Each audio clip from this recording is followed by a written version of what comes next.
حضرت عائشہ فرماتی ہیں رضی اللہ تعالیٰ عنہا کہ رسول اللہ صلی اللہ علیہ وسلم نے ارشاد فرمایا الرحم معلقۃ بالعرش، رحم جو ہے یہ اللہ کے عرش کے ساتھ لٹکا ہوا ہے.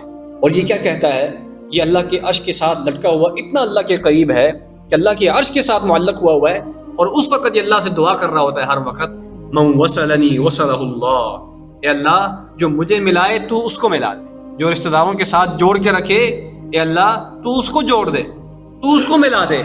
ومن قطعنی قطعہ اللہ، وہ ساتھ بد دعا بھی کرتا ہے اے اللہ جو مجھے توڑ دے، جو رشتہ داروں کا حق ادا نہ کرے، جو صلہ رحمی نہ کرے، قطع رحمی کرے، اور میں اللہ تو اس کو بھی توڑ کے رکھ دے، اس کو بھی کاٹ کے رکھ دے. اور پھر اللہ کے رسول نے یہ بات ارشاد فرمائی تھی، یہ بڑی عجیب بات ہے کہ اللہ کے رسول نے فرمایا کہ من فلیصل رحمہ، فرمایا کہ جس کسی شخص کو یہ بات پسند ہو کہ اللہ تعالیٰ اس کے رزق میں کشادگی پیدا کر دے اور اس کی جو نیکیاں ہیں وہ باقی رہیں، یا دوسرا معنی یہ کیا گیا کہ اس کی عمر وہ لمبی ہو جائے.